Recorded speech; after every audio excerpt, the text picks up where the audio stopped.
మనతో మాట్లాడడానికి Srinivas Goud BC youth president ఉన్నారు. అని ఇప్పుడు ప్రెస్ మీట్ పెట్టడం ముఖ్య ఉద్దేశం ఏంటి? ఈ రాష్ట్రంలో ప్రభుత్వంలో ఉన్నటువంటి కాంగ్రెస్ పార్టీ బీసీలకు 42% రిజర్వేషన్ కల్పిస్తా అని చెప్పి స్థానిక సంస్థల్లో ఈరోజు మొన్నటికి మొన్న ఇదే కాంగ్రెస్ పార్టీ బీసీలకు 42% రిజర్వేషన్ కల్పిస్తా అని చెప్పిన తర్వాత కూడా ఇదే రాష్ట్ర ముఖ్యమంత్రి 15th ఫైనాన్స్ ప్రణాళిక సంఘం 15 ప్రకారం 3,000 కోట్లు కొలాప్స్ అవుతూ ఉన్నాయి. ఊర్లు కుంటుపడతా ఉన్నాయి. గత 2 సంవత్సరాలుగా గ్రామాలలో సర్పంచ్ లేక అభివృద్ధికి నోచుకోవటం లేదు. బీసీలకు 42% రిజర్వేషన్ ఇవ్వడానికి దాన్ని పోరాటం చేయడానికి మేము కట్టుబడి ఉన్నాం.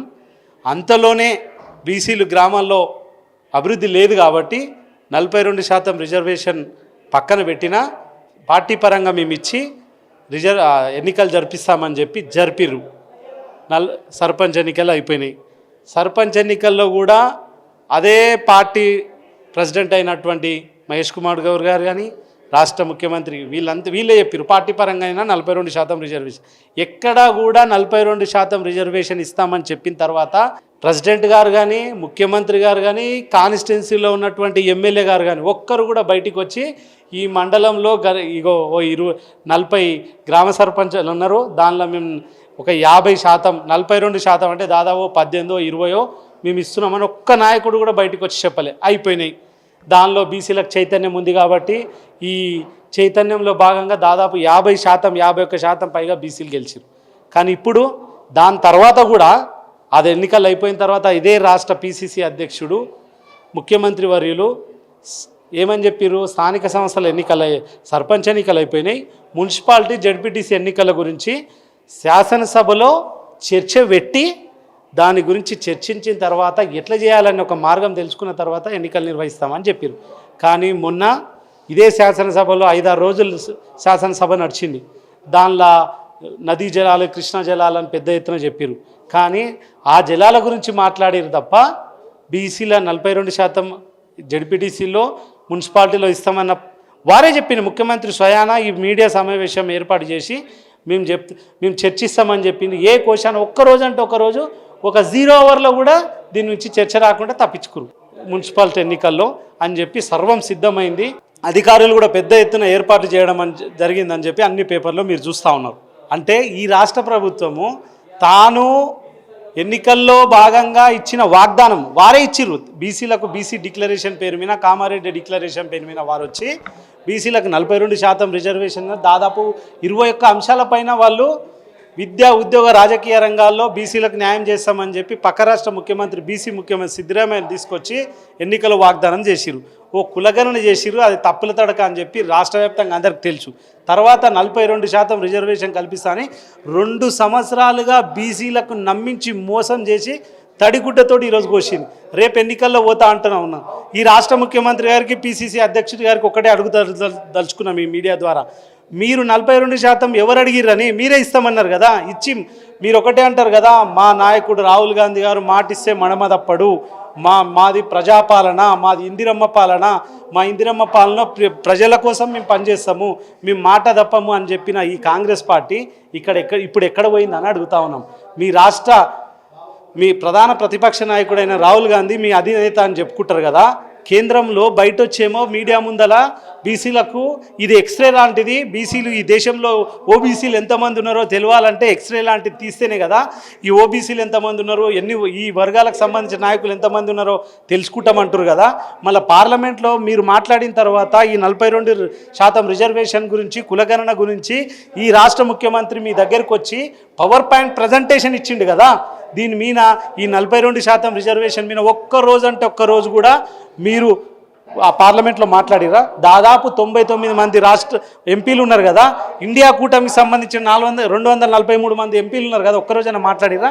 అంటే వీళ్ళు ఏందంటే బయట మాట్లాడుతున్నారు, మీడియా ముందల అధికార పార్టీలో బీజేపీని తప్పు పట్టడానికి మాట్లాడుతున్నారు తప్ప అస్సలైనా మాట్లాడాల్సింది ఈ బీసీలకు 42% 9th షెడ్యూల్లో పెట్టాలంటే పార్లమెంట్లో కదా మాట్లాడాల్సింది. మీరు ప్రైవేట్ బిల్, ప్రధాన ప్రతిపక్ష నాయకుడు మీరు ప్రైవేట్ బిల్ పెడితే మాట్లాడరా రేపు? కాదా? అంటే వీళ్ళు ఎంత ఏం చేస్తారంటే ఇది ఒక్క పార్టీ కాదు, ఈ రాష్ట్రంలో చూసుకున్నటువంటి బీజేపీ పార్టీ అయినా, బీఆర్ఎస్ పార్టీ అయినా ముఖ్యంగా ఈ కాంగ్రెస్ పార్టీ అయినా బీసీలకు నమ్మించి మోసం చేస్తూ ఉన్నాయి. కాంగ్రెస్ పార్టీ ఏమో ఇచ్చిన వాగ్దానం నెరవేర్చుకుంటలేదు. బీజేపీ పార్టీ ఇవ్వాల్సిన వాళ్ళు ఇస్తలేరు, అడగాల్సిన వాళ్ళు అడుగుతలేరు. ఈ రాష్ట్రంలో కొత్తగా ఇప్పుడు బీఆర్ఎస్ పార్టీ ఉన్నది. బీఆర్ఎస్ పార్టీ నాయకుడు బయటికి వచ్చింది కదా, కేసీఆర్ గారు ఒకసారి బయటికి వచ్చి మాట్లాడారు. నదీ జలాల మీద మాట్లాడుతున్నాడు కదా. ఈ దేశంలో ఈ రాష్ట్రంలో దాదాపుగా మీరు చెప్పిన లెక్కల ప్రకారము కాంగ్రెస్ పార్టీ లెక్కలు చెప్పిన 50 నుంచి 60% పైన బీసీలు ఉన్నారంటారు కదా.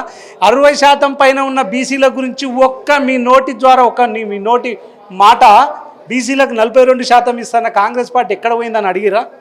ఇప్పుడు ఆ పార్టీ అధినాయకుడు బయటికి వచ్చి మాట్లాడాడు.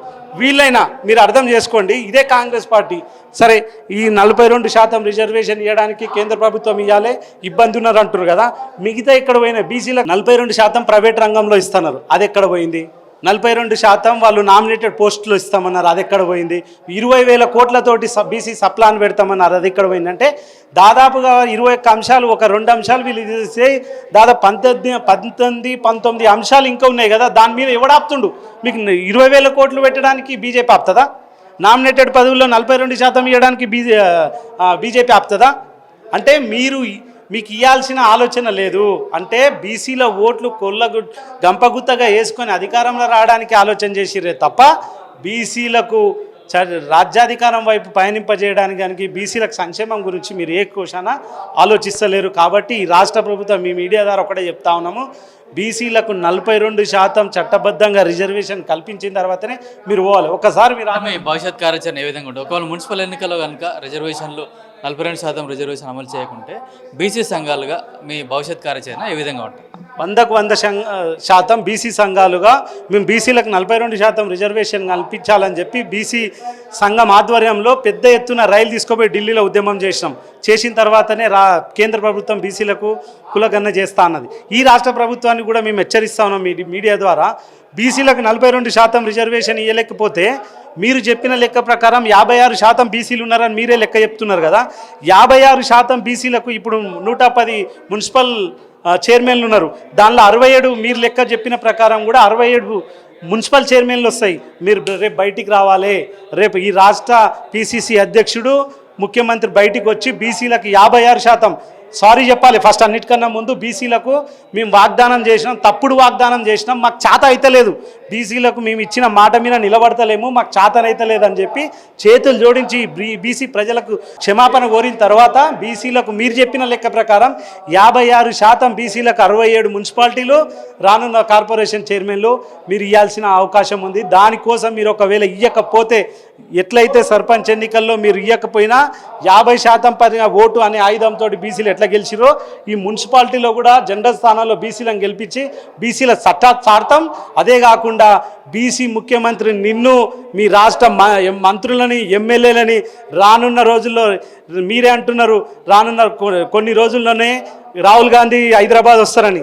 హైదరాబాద్ ఎట్లా వస్తాడో మేము మా తడాకేందో బీసీల తడాకేందో చూపిస్తామని హెచ్చరిస్తాను.